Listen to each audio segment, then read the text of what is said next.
You know, we really like to tell ourselves a very comforting story about who we are. It's a story that goes something like this. We are civilized. We've evolved. We are, fundamentally at our core, a peaceful species. We deeply believe that good, moral, well-adjusted people inherently abhor violence.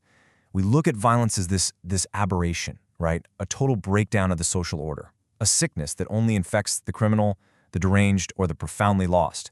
And look, it's a story that lets us sleep at night. But in this explainer, we are going to completely dismantle that illusion. We're going to look strictly at the raw, biological, and behavioral reality of human aggression, drawing exclusively on the exhaustive research of neurobiologist Robert Sapolsky. And I have to warn you, the truth we're about to unpack here is deeply unsettling. It's a truth about the terrifying flexibility of human morality and how our sense of right and wrong is almost entirely dependent on the stories we tell ourselves.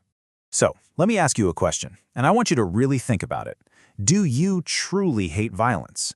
Take a slow, honest second to process your answer. Because if you consider yourself a good person, your immediate knee-jerk reaction is probably, well, yeah, of course I do. I hate war. I hate cruelty. I absolutely hate seeing people suffer. It's the socially acceptable answer, isn't it? It's the answer that signals to everyone else that you are part of the moral in-group. But I want you to hold on to that feeling of absolute certainty for just a moment, because we're about to test it against the unfiltered reality of your own biology. We are going to see what actually happens when the target of the violence shifts from someone innocent to someone we absolutely despise. I want you to listen to this confession. Quote, "Sever his spine at the neck, take out his eyes with a blunt instrument, inject him with something that will give him a cancer that festers till every moment feels like an infinity spent in the fires of hell." Now, you might be thinking that's the manifesto of a serial killer, but it's not. This is a visceral, deeply intimate fantasy confessed by Robert Sapolsky himself. Think about that. A man who spends his entire life studying the biology of peace, a man who vehemently opposes the death penalty, a man who quite literally knows the lyrics to anti-war folk songs. And yet, when he imagines capturing Adolf Hitler, the noble Medal of Honor fantasy completely vanishes, and this incredibly dark, incredibly specific, and brutal imagery takes over. I'm reading this to you slowly to force a moment of recognition. When the target is universally accepted as evil, our supposed aversion to violence just completely evaporates. Actually, it completely reverses. When Sapolsky immerses himself in this fantasy, his biology reacts. His heart rate quickens, he flushes, his fists clench. He feels a real physiological hunger to inflict unimaginable pain. And, if we're being brutally honest with ourselves, so do we. When the villain is bad enough, our innate capacity for bloodlust is entirely unlocked. And this brings us to the central, uncompromising thesis of this entire phenomenon. The hard truth is, we do not hate violence at all. Not even a little bit. What we actually hate is the wrong kind of violence, deployed in the wrong context. When violence is random, or directed at our own people, or serves a purpose we fundamentally disagree with, like a mugging in an alleyway or a random act of cruelty, we are completely horrified. But when violence is placed inside a narrative frame that we approve of, when it favors our in-group, when it represents retribution or protection or justice, we don't just tolerate it, we absolutely love it. We pay exorbitant amounts of money to watch it happen in sports stadiums. We consume it relentlessly in action movies, cheering when the bad guy gets taken out. We actively teach our kids to fight back. We even use military metaphors in our corporate boardrooms. The fundamental biology of the violent act hasn't changed at all. Literally, only the context has. Let's break down exactly how this works on a mechanical level, because frankly, it reveals the terrifying flexibility of the human brain. You can break down any action into two distinct steps. Step 1 is the physical act itself, the literal contracting of muscles. It's pulling an index finger back on a trigger, or it's pushing down keys on a keyboard to type out a sentence. That's the kinetic reality. But Step 2 is where the magic and the horror actually happens. Step 2 is the moral meaning we assign to those exact same muscle movements. The physical act of pulling a trigger can be defined as an act of hideous sociopathic aggression, or it can be defined as the heroic, self-sacrificing execution of justice to save innocent lives. The muscles involved are identical. The kinetic energy is identical, but the meaning assigned to them is entirely plastic. It is completely 100% dictated by the narrative frame wrapped around the action. And look, this plasticity isn't just a philosophical idea. It is grounded in real, measurable neurobiology. There's this fascinating study where subjects were put into a brain scanner and asked to navigate a virtual room. Sometimes in this room, they encountered an injured person who needed help. Other times, they encountered a menacing extraterrestrial that needed to be shot. Now think about the immense physical and conceptual difference between those two acts. bandaging a wound to heal someone versus firing a weapon to kill something. They seem like absolute polar opposites on the moral spectrum, right? But inside the brain scanner, the exact same neural circuitry lit up. Why? Because in both of those scenarios, the subject perceived themselves as doing the right thing. The brain simply didn't care about the physical mechanics of the act, it only cared that the narrative frame dictated the action was justified and correct. The way we hack this system is incredible, and the power of visual signaling across entirely different cultures is profound here. Think about the deeply unsettling visual of the Ku Klux Klan hoods. Now contrast that with the intricate face paint and headdresses of indigenous warriors. Despite being worlds apart in every conceivable way, both are hacking the exact same biological system. Humans use visual signals, like uniforms, masks, specific colors, symbols, to instantly bypass conscious thought. These visuals trigger deep, primitive categories in the brain. Us versus them. The moment we see the uniform of our in-group, we are flooded with feelings of loyalty, trust, and a willingness to cooperate. But the second we see the visual markers of an out-group, especially an out-group we are in conflict with, our empathy entirely shuts down, and our capacity for aggression is perfectly primed. The clothing changes the story we tell ourselves, and that story instantly changes our biology. Now, this context dependency runs so deep that it actually dictates how we expect goodness itself to feel. We have a profound built-in bias toward what we might call warm-hearted compassion. We expect good acts to be emotional, frothy, and filled with positive affect.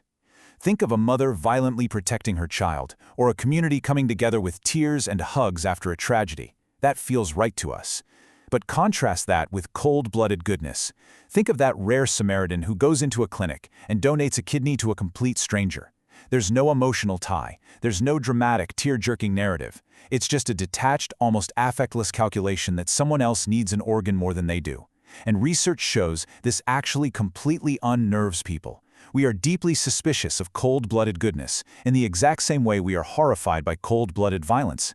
It just proves that we don't just judge the act itself, we judge the emotional narrative attached to it. If the narrative feels alien to us, even an act of pure, unadulterated altruism makes us deeply uncomfortable. So, the absolutely crucial point to take away here is this. Our bodies are literally designed to reward us for hurting the right people. This brings us to the dopaminergic reward pathway. You've probably heard of it. This is the neural circuit that makes you feel so good when you eat something delicious or when you win a game. It's the pleasure center. But here is the dark side of dopamine. When we get the opportunity to punish someone who has violated the norms of our group, someone we believe truly, deeply deserves it, this exact same reward system lights up like a Christmas tree. Our brains literally drug us with immense pleasure chemicals when we inflict suffering on a perceived enemy. It turns punishment from a heavy, difficult chore into a deep, atavistic pleasure. We aren't just reluctantly carrying out justice, we are literally getting high on the act of righteous retribution. And this biological reward system perfectly explains Schadenfreude, that very specific experience of feeling joy or pleasure at the misfortune of another person. When you watch a hated competitor fail, or an ideological enemy suffer a humiliating public defeat, you do not feel a wave of universal human empathy. Your biology actively suppresses that empathy. Instead, your brain's reward circuits explode with joy. It's the biological reason why seeing an arrogant coworker spill coffee all over themselves feels like a tiny secret holiday. The brain becomes incredibly literal here. Empathy is often described as feeling that your pain is my pain. But when the person's suffering is categorized as a them, the biology flips completely. Your pain literally becomes my gain. We are biologically incentivized to enjoy the suffering of anyone outside our moral circle. Now, you might be sitting there thinking that all of this applies only to ancient tribes with spears or to literal physical battlefields. But human biology hasn't changed, only our tools have. Today, we don't need a sword or a rifle to execute righteous aggression. We have modern proxies. We have cyberbullying disguised as executing social justice. We have doxing, destroying someone's real life because we find their opinions abhorrent. We have vicious online fan wars over pop culture. We have deep, venomous ideological and political polarization. In every single one of these instances, modern narrative frames are completely tricking our brains. They are turning off our innate biological aversion to causing harm to another human being, and they are expertly disguising our cruelty as a heroic, righteous execution of duty. Make no mistake, the dopamine hit you get from ruining someone's life on the internet is fueled by the exact same primitive circuitry that fueled ancient clan vendettas. And so we arrive at a very sharp, very uncomfortable truth, and I want you to really let this sink in. The moment you feel righteous joy in someone else's suffering, you are not acting out of pure justice. This is the ultimate uncompromising critique of our own moral superiority. When a story, an ideology, or a political movement makes you feel a deeply satisfying thrill at the sight of someone else being punished, canceled, or utterly destroyed, you are not operating from a place of elevated moral reasoning. A narrative has simply wrapped a moral cloak around your most primitive, biological, aggressive impulses. You are acting on the exact same ancient circuitry as an ape defending its territory. You've just used your incredible human intellect to convince yourself that you are a hero. I want to leave you with this final, provocative thought.